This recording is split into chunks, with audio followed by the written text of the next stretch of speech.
Bonjour à vous mes amis scorpions, bienvenue sur ma chaîne Intuition des Sérines. J'espère que vous allez bien. Allez, on va commencer tout de suite. Le mot miracle est l'un des plus mal compris de notre vocabulaire. On l'imagine spectaculaire, voyant, accompagné d'effets visuels comme dans les films. Or les vrais miracles, ceux qui transforment réellement les vies, sont presque toujours discrets. Ils se glissent dans le quotidien sans faire de bruit. On les remarque souvent après coup en regardant en arrière, en se disant « c'était là, à ce moment précis, que tout a basculé ». Et pourtant, sur le moment, rien ne semblait extraordinaire au regard extérieur. Le miracle qui s'apprête à se produire pour toi appartient à cette catégorie. Il est puissant, il est réel, et il est paradoxalement humble dans sa manière de se manifester. Ce que la plupart des gens ne savent pas à propos des miracles, c'est qu'ils suivent des lois. Pas les lois physiques classiques, certes, mais des lois plus profondes, qui régissent les coïncidences signifiantes, les ouvertures de chemin, les apparitions inattendues. Ces lois ne sont pas mystérieuses pour ceux qui ont appris à les observer. L'une d'elles dit qu'un miracle ne peut se produire que lorsque la personne est prête à le recevoir sans le déformer par sa peur. Une autre dit qu'un miracle vient toujours répondre à un besoin réel, mais rarement sous la forme exacte que la personne avait imaginée. Une troisième dit qu'un miracle, une fois reçu, doit être honoré pour être prolongé. Tu vas faire l'expérience pratique de ces lois dans les jours qui viennent. La préparation dont parle le titre n'est pas une préparation matérielle. Tu n'as pas à acheter quelque chose, à organiser quelque chose, à mettre en place une mise en scène. La préparation dont je te parle est intérieure. Elle consiste à ouvrir ton champ perceptif, à cesser de fonctionner en pilote automatique, à redevenir attentif aux petites variations de ton quotidien, parce que c'est dans ces petites variations que les miracles aiment se loger. Une personne qui croise ton regard plus longtemps que d'habitude. Un message qui semble t'être destiné personnellement, un objet qui apparaît au moment précis où tu en avais besoin. Toutes ces choses normalement passées inaperçues, sont les véhicules potentiels du miracle qui se prépare. Imagine pour un instant que tu aies vécu, sans le savoir, dans une pièce dont les fenêtres étaient légèrement embuées. Tu voyais à travers mais avec un voile. Tu pensais que c'était la vue normale. Tu savais pas qu'on pouvait voir plus net. Et puis un jour, sans que tu fasses rien de particulier, la buée commence à se dissiper. Pas brutalement, progressivement. Et tu commences à distinguer des détails que tu n'avais jamais perçus. Des couleurs plus vives, des reliefs plus précis, des présences que tu n'avais pas remarquées. Le miracle qui s'approche de toi ressemble à cette dissipation de la buée. Il révèle ce qui était déjà là, mais que tu ne pouvais pas voir tant que ta perception n'était pas devenue plus fine. Sur Intuition des Sirènes, je veux te parler du sujet précis sur lequel ce miracle va porter. Parce que les miracles ne se produisent jamais au hasard. Ils visent toujours un point spécifique de ta vie. Un point où tu avais cessé d'espérer, un point que tu avais classé comme définitivement bloqué, un point sur lequel tu n'osais même plus demander quoi que ce soit, parce que la déception passée t'avait appris à ne plus formuler de désir précis. C'est exactement sur ce point que le miracle va opérer. La vie a une intelligence particulière. Elle vise les zones où nous avons abandonné, parce que c'est là que l'effet sera le plus profond. Quand quelque chose s'ouvre, où nous attendions encore, nous nous réjouissons. Quand quelque chose s'ouvre, où nous avions cessé d'attendre, nous sommes véritablement transformés. Le moment où tu réalises qu'un miracle est en train de se produire est très particulier. Il y a d'abord une sensation d'irréalité. Tu te dis que c'est impossible, que tu rêves, que tu es en train de mal interpréter quelque chose. Cette phase de déni dure parfois quelques minutes, parfois quelques heures, puis la réalité du miracle s'impose. Tu commences à accepter que oui, ce qui se produit est bien en train de se produire. Et là, une émotion immense te traverse, une émotion qui dépasse la simple joie, une émotion qui touche à la révérence. Tu ressens, dans ton corps, que tu es face à quelque chose de plus grand que ton entendement habituel. Cette révérence est l'émotion typique de la rencontre avec le miraculeux. Tu vas remarquer, dans la période qui précède la manifestation du miracle, des signes annonciateurs. Pas des signes spectaculaires, plutôt des signes que tu pourrais facilement rater si tu n'es pas attentif. Une chanson qui passe à la radio juste au moment où tu pensais à quelqu'un, un chiffre qui revient plusieurs fois dans ta journée, un livre qui s'ouvre sur une page particulièrement parlante, un rêve qui semble t'envoyer un message clair. Ces signes ne sont pas des coïncidences. Ils sont la manière dont l'invisible te prépare au miracle qui s'approche. Il te tape doucement sur l'épaule pour que tu sois attentif au moment où la manifestation principale se produira. Une chose importante à comprendre, c'est que les miracles n'arrivent pas à ceux qui les méritent dans un sens moral. Ils arrivent à ceux qui les attendent dans un sens énergétique.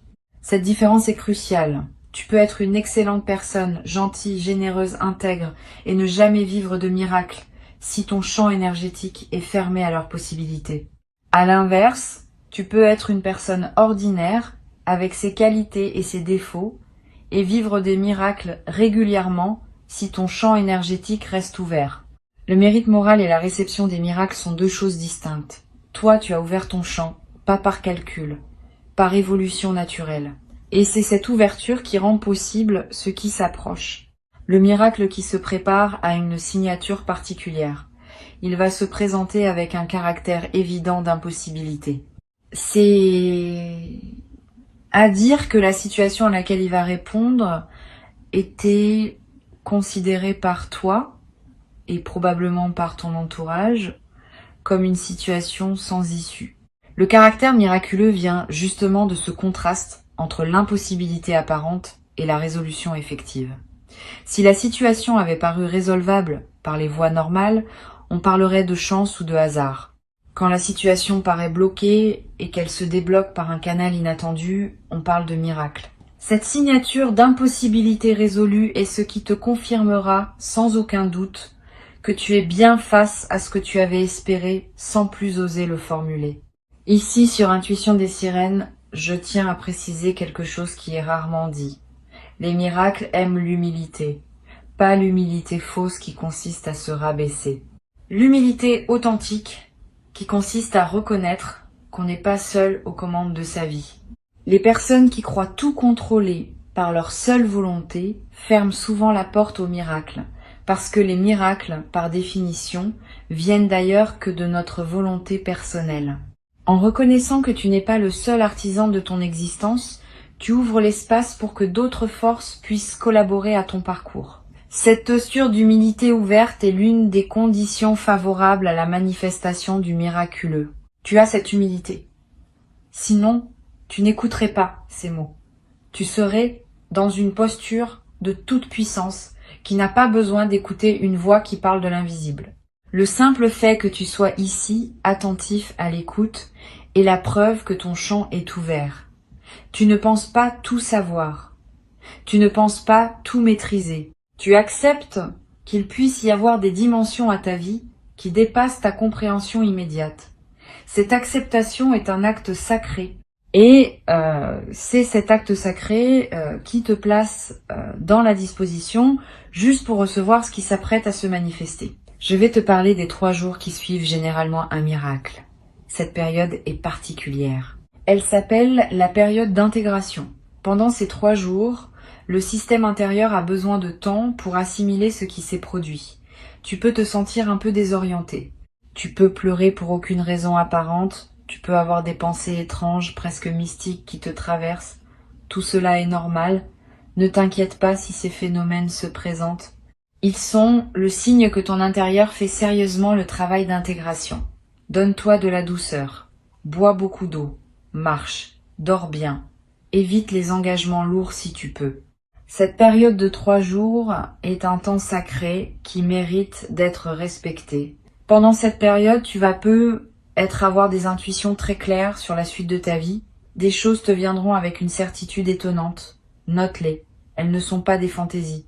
Elles sont des aperçus de ce qui se déploie maintenant que le miracle a ouvert un nouveau chemin. Beaucoup de personnes ratent cette opportunité parce qu'elles laissent passer ces intuitions sans les retenir.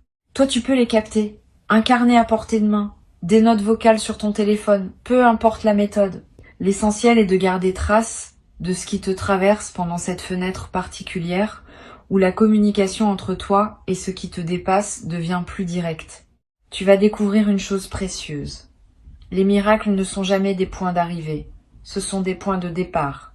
Ils ouvrent une nouvelle phase, plutôt que de résoudre définitivement quelque chose. Cette compréhension change beaucoup la manière dont on accueille un miracle. Si tu le vois comme une fin, tu risques d'être déçu quand la vie continue avec ses propres défis. Si tu le vois comme un début, tu profites pleinement de la nouvelle énergie qu'il libère pour avancer dans une direction nouvelle. Le miracle qui s'approche est un commencement. Il marque l'ouverture d'un chapitre où ce qui était bloqué devient circulant, où ce qui était impossible devient simplement complexe, où ce qui semblait fermé révèle des passages. Cette nouvelle phase qui s'ouvre va te demander des choses différentes de ce que la phase précédente te demandait. Tu vas avoir à apprendre des compétences que tu n'avais pas, à développer des qualités qui n'étaient pas mobilisées, à adopter des postures que tu ne connaissais pas. C'est l'une des dynamiques typiques après un miracle. La situation change si fortement que tu dois t'adapter. Et cette adaptation est elle-même une croissance. Considère cela comme une bonne nouvelle. Tu n'es pas seulement bénéficiaire d'un événement positif. Tu deviens, à travers la traversée de cet événement, une version plus large de toi-même. Sur la chaîne, j'ai souvent constaté que les personnes qui vivent un miracle subissent ensuite une certaine pression sociale. L'entourage peut avoir du mal à accepter cette transformation soudaine. Certains vont minimiser en disant que tu as eu de la chance, d'autres vont chercher des explications rationnelles à tout prix, d'autres vont devenir distants parce que ce qui t'arrive remet en question leur propre vision du monde. Sois préparé à ces réactions. Elles ne disent rien de toi. Elles disent quelque chose de la difficulté qu'ont certaines personnes à accepter que le miraculeux puisse exister. Continue ton chemin sans te justifier. Tu n'as pas à convaincre quiconque de la réalité de ton expérience. Tu sais ce que tu as vécu. Cela suffit. À l'inverse, certaines personnes seront profondément touchées par ce qui t'arrive et viendront vers toi pour comprendre. Sois généreux avec elles. Ton expérience peut leur ouvrir une porte qu'elles n'osaient plus pousser.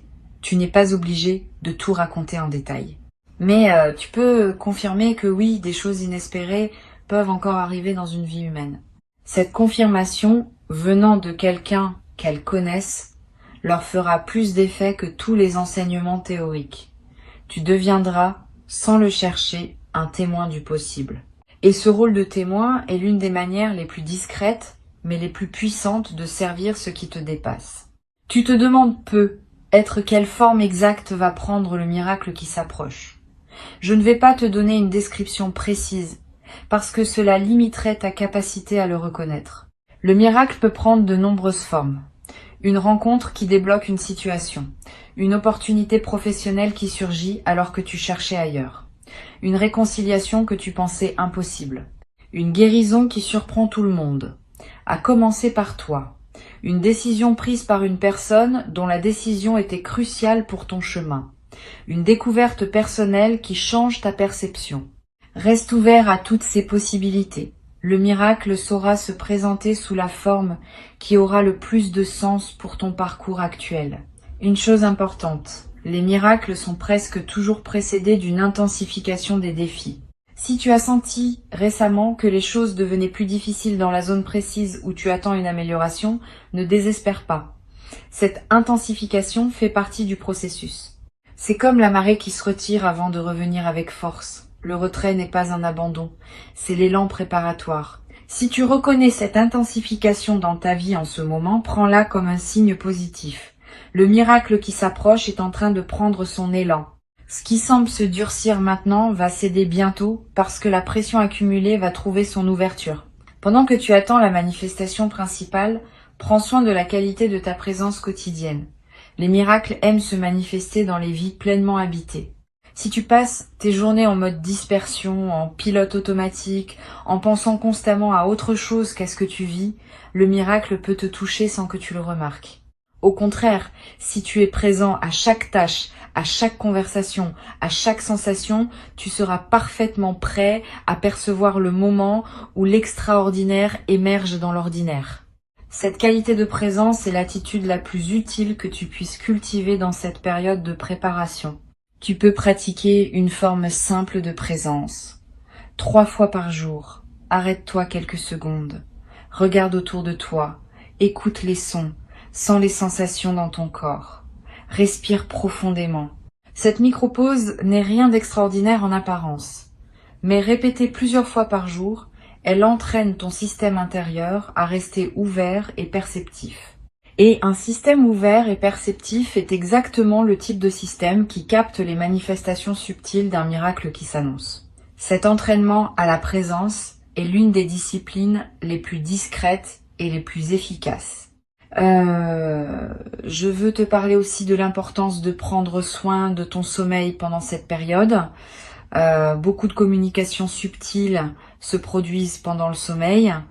Des messages te parviennent. Des intégrations s'opèrent, des préparations se font. Si tu dors mal, tu rates une partie importante du processus. Veille à te coucher à des heures régulières. Évite les stimulations excessives en soirée. Permets à ton corps de se reposer pleinement. Le sommeil est l'un des principaux espaces dans lesquels le miraculeux te prépare. Honorer ton sommeil, c'est honorer le travail invisible qui s'opère pour toi. Tu vas faire des rêves significatifs avant la manifestation du miracle, des rêves qui te resteront en mémoire avec une netteté inhabituelle, des rêves qui semblent porter un message, des rêves dans lesquels tu vois des couleurs particulièrement vives ou tu rencontres des personnes lumineuses. Ces rêves sont des cadeaux, note-les au réveil. Ne te précipite pas à les interpréter rationnellement. Laisse-les se déposer en toi. Souvent, leur sens se dévoile progressivement, parfois plusieurs jours après les avoir faits. Et ce sens, quand il se révèle, contient des indications précieuses sur ce qui s'apprête à se produire dans ta réalité éveillée. Il existe une posture intérieure particulière qui favorise la manifestation des miracles. Cette posture mêle la confiance et le détachement. Tu fais confiance au fait que quelque chose va arriver, sans pour autant t'attacher à une forme précise. Cette combinaison peut sembler paradoxale, mais elle est juste. La confiance maintient le canal ouvert. Le détachement empêche le canal de se rétrécir autour d'une attente trop spécifique. Ensemble, elles créent l'espace exact dans lequel le miracle peut prendre la forme la plus juste. Pratique cette posture. Confiance sans crispation. Ouverture sans projection. Je voudrais te parler aussi du rôle de la gratitude anticipée. C'est une pratique étonnante mais puissante. Elle consiste à remercier déjà pour ce qui n'est pas encore arrivé. Pas dans une logique magique de provoquer la manifestation, dans une logique d'alignement. Quand tu remercies par avance, tu te places dans la fréquence émotionnelle qui correspond à la réception. Et cette fréquence prépare ton système à accueillir ce qui vient. Tu peux dire intérieurement « merci pour ce qui est en chemin », sans être plus précis. Cette simple phrase, répétée avec sincérité, ajuste ta fréquence et facilite la rencontre entre toi et ce qui s'approche. Un autre point essentiel concerne ton rapport à ton propre désir. Beaucoup de personnes ont peur de désirer trop par crainte d'être déçues. Cette peur, quoique compréhensible, peut paradoxalement bloquer ce que tu désires. Le miracle qui s'approche n'est pas freiné par l'ampleur de ton désir. Il est freiné par la peur de désirer. Ose désirer. Pas dans le sens d'une convoitise insatiable, dans le sens d'un appel sincère vers ce qui te ferait du bien. Cet appel est entendu, et il appelle, à son tour, la réponse correspondante. Tu n'as pas à diminuer ton désir pour mériter ce qui vient. Tu as à l'assumer pleinement. Sur Intuition des sirènes, j'aime rappeler une chose fondamentale. Les miracles ne sont pas distribués avec parcimonie, comme si la quantité disponible était limitée. L'univers ne fonctionne pas selon une logique de pénurie. Il y a suffisamment de miraculeux pour tous ceux qui sont prêts à le recevoir. Le fait qu'un miracle arrive à quelqu'un d'autre ne diminue en rien la possibilité qu'un miracle arrive aussi à toi. Au contraire, chaque miracle reçu et honoré dans le monde augmente la fréquence collective qui rend les miracles plus accessibles à tous. Tu fais partie de ce mouvement global d'ouverture au miraculeux. Et ton propre miracle contribuera, à son tour, à élever la possibilité pour d'autres. Tu vas, après avoir vécu ce qui s'apprête à se produire, devenir une personne légèrement différente. Pas dans tes valeurs essentielles, celles-là restent, mais dans ta confiance en la vie. Tu sauras dans tes os, que les choses inespérées peuvent arriver, et cette connaissance corporelle vaut 1000 livres lus sur le sujet. Elle te rendra plus tranquille face aux défis futurs, parce que tu auras la preuve vécue que les situations peuvent se débloquer même quand tout semble dire le contraire. Cette tranquillité confiante est l'un des effets les plus durables d'un miracle reçu et intégré. Tu deviendras être, à ton tour, un facilitateur de miracles pour d'autres, sans avoir à le décider explicitement. Simplement parce que ta nouvelle fréquence rayonne autour de toi et qu'elle inspire les autres à oser à leur tour. Tu donneras des exemples de ta propre vie qui ouvriront des portes dans la conscience de ceux qui t'écoutent. Tu seras présent au moment où une personne traverse un découragement, et ta simple présence, sans grand discours, lui rappellera que l'inattendu reste possible. Ce rôle de facilitateur s'installera naturellement, comme une conséquence de ce que tu auras vécu, et il enrichira ta vie d'une dimension de service à laquelle tu n'avais pas pensé. Maintenant, je veux que tu retiennes une chose simple pour conclure cette préparation. Le miracle qui s'approche n'est pas un événement isolé, il est une porte. Une fois passée, cette porte ouvre sur un paysage différent de celui dans lequel tu as vécu jusqu'ici. Tu n'as pas à comprendre tout de suite ce paysage. Tu as juste à passer la porte quand elle se présentera. Et passer la porte signifie reconnaître ce qui se produit, l'accueillir avec gratitude, ne pas chercher à le rétrécir pour le rendre conforme à tes anciennes attentes. Reste ouvert à la nouveauté complète de ce qui se manifeste. C'est ainsi que les miracles prolongent leurs effets bien au-delà du moment initial. Dans les jours qui viennent, vis avec une légère anticipation joyeuse, pas avec impatience, parce que l'impatience pourrait retarder. Avec cette qualité particulière qu'ont ceux qui savent qu'une bonne nouvelle est en chemin sans en connaître exactement le timing, cette anticipation joyeuse colore agréablement les journées d'attente. Elle te garde dans la fréquence haute qui facilite la manifestation. Elle te rend aussi plus accueillant aux signes annonciateurs qui se présentent en chemin. Cultive cette joie discrète qui se réjouit déjà sans savoir précisément de quoi. Et quand le moment viendra, tu sauras. Tu ressentiras cette signature particulière qui caractérise le miraculeux. Tu auras cette sensation distincte d'être face à quelque chose qui te dépasse, mais qui te concerne intimement. Avant que je ne te quitte, je veux te transmettre encore plusieurs perspectives qui vont enrichir ta préparation à ce qui s'approche. La première concerne la différence entre les miracles attendus et les miracles inattendus. Les miracles attendus se présentent dans la zone où tu espérais quelque chose. Les miracles inattendus se présentent dans une zone où tu n'avais pas formulé d'attente particulière. Les deux sont possibles, et le miracle qui s'approche de toi peut bien combiner les deux dimensions. Il peut résoudre quelque chose que tu attendais, mais en passant par un chemin auquel tu n'avais pas pensé. Cette double dimension surprend toujours, parce que la résolution est familière, mais le chemin emprunté pour y arriver est étranger. Sois préparé à cette double surprise, elle est la signature des miracles complets. Une deuxième perspective importante concerne la manière dont tu vas raconter cette expérience à toi-même dans les semaines qui suivent. Le récit que tu en feras va déterminer en partie l'impact durable du miracle. Si tu te le racontes comme une chance ponctuelle qui ne se reproduira plus, tu fermes la porte à la suite. Si tu te le racontes comme la confirmation que la vie peut surprendre dans le bon sens, tu maintiens l'ouverture. La narration que tu choisis n'est pas anodine. Elle programme ton inconscient à anticiper soit le retour à la grisaille, soit l'élargissement de la fréquence positive. Choisis la narration qui sert ton avenir. Tu en as le pouvoir entier. Tu vas ressentir dans la période qui suit le miracle une forme de responsabilité nouvelle. Quand on reçoit quelque chose qu'on n'aurait pas pu provoquer par soi-même, on se sent souvent appelé à honorer ce don d'une manière particulière. Cette responsabilité n'est pas une obligation morale extérieure, c'est un appel intérieur. Tu vas avoir envie de faire quelque chose de bien avec ce qui t'a été donné, de le partager, de le transmettre, de ne pas le garder pour toi seul. Cette envie est saine, et elle correspond à une loi profonde du miraculeux. Ce qu'on reçoit comme un cadeau gratuit appelle naturellement à être donné à son tour sous une forme ou une autre, à ceux qui croisent notre chemin. Je veux te parler aussi du rôle des prières silencieuses dans la préparation des miracles. Tu as peut-être, à certains moments difficiles de ta vie, formulé des prières que tu as ensuite oubliées.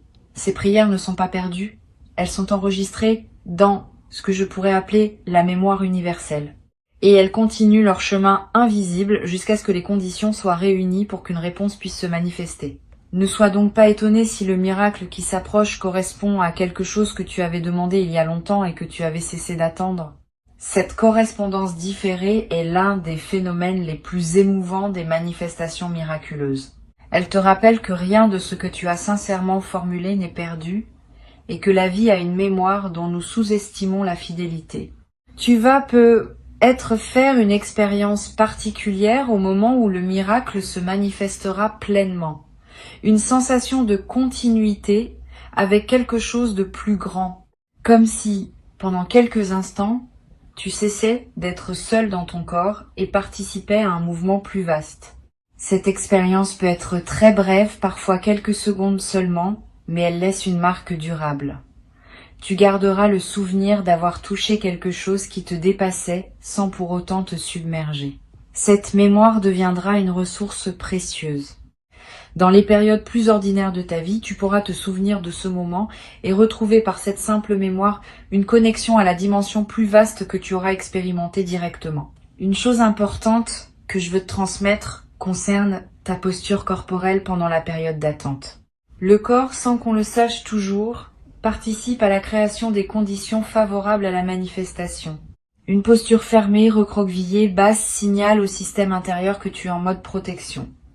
Une posture ouverte, droite, légère signale que tu es en mode réception. Sans devenir rigide ou artificiel, observe simplement ta posture habituelle. Quand tu y penses, ouvre légèrement la cage thoracique, détends les épaules, lève très légèrement le regard. Ces ajustements simples du corps influencent subtilement ta réceptivité énergétique. Et cette réceptivité est l'une des conditions qui facilitent la manifestation de ce qui s'approche. Tu vas aussi remarquer dans les jours qui précèdent des moments où tu te sentiras particulièrement vivant, plus présent à ce que tu fais, plus connecté aux personnes que tu rencontres, plus émerveillé par des détails ordinaires. Ces moments d'intensité accrue sont des avant-goûts, ils te montrent ce que va être ta nouvelle base après le miracle. Le miraculeux n'est pas seulement un événement ponctuel, c'est aussi une élévation durable du niveau auquel tu vis ta vie quotidienne. Ce que tu goûtes par moment en ce moment va devenir ta normalité après la manifestation principale. Cette continuité entre les avant-goûts et l'état permanent qui suivra est l'un des aspects les plus encourageants du processus. Je veux te parler d'une qualité que tu vas développer à travers cette traversée. Une qualité qu'on appelle parfois la foi mature. Différente de la foi naïve qui croit sans avoir vu. Différente aussi du scepticisme qui refuse de croire sans preuve. La foi mature, c'est celle qui croit après avoir vu et qui maintient cette croyance même dans les moments où la preuve directe n'est plus disponible. Tu vas accéder à cette foi mature à travers ce que tu t'apprêtes à vivre et cette foi te servira longtemps après que l'événement initial soit devenu un souvenir. Elle deviendra une ressource intérieure permanente, un socle sur lequel tu pourras t'appuyer dans toutes les situations futures. Tu vas découvrir aussi qu'après un miracle, ton rapport au temps se modifie subtilement. Les expériences avant et après ne se mesurent plus de la même façon. Ce qu'on appelait la durée ordinaire ne fonctionne plus tout à fait pareil. Tu auras des journées qui te paraîtront longues parce que pleines et des semaines qui passeront comme des journées parce que vécues dans un état d'absorption joyeuse. Cette élasticité du temps est l'une des caractéristiques de ceux qui ont été touchés par le miraculeux. Le temps cesse d'être un sablier qui se vide et devient un espace où l'expérience prend toute sa densité. Une dernière chose à te transmettre concerne la simplicité fondamentale du processus. Tu n'as pas besoin de techniques complexes pour favoriser la manifestation de ce qui s'approche. Tu as juste besoin d'être disponible. Disponible dans ton attention, disponible dans ton émotion, disponible dans ton corps. Cette disponibilité simple est plus efficace que n'importe quelle pratique élaborée. Les miracles aiment la simplicité. Ils se méfient des dispositifs trop construits. Reste donc dans la simplicité de ta présence quotidienne et fais confiance au fait que cette simplicité est exactement ce qui crée les conditions optimales de la rencontre avec le miraculeux. Tu peux aussi, si cela te parle, choisir de poser un acte symbolique chaque jour pour marquer ton ouverture. Allumer une bougie, déposer une fleur près d'une fenêtre, écrire une phrase d'intention sur un petit papier.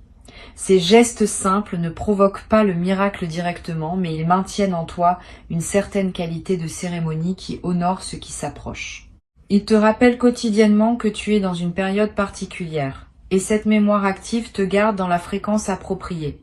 Choisis le geste qui te parle, sans surcharge. La régularité compte plus que l'élaboration. Un geste simple répété chaque jour vaut mieux qu'un rituel complexe fait une seule fois. Et tu sauras, dans cet instant, que tout ce que tu as traversé jusqu'à maintenant trouvait son sens dans ce moment précis. Pas que ta vie n'ait été qu'une attente, mais que cette vie, dans toutes ses dimensions passées, t'avait préparé à pouvoir reconnaître et accueillir ce qui se présente maintenant. La reconnaissance sera la clé. Et la reconnaissance, tu l'auras. Reste prêt. Le miracle t'attend, et il a déjà commencé son approche silencieuse, lente et précise vers toi.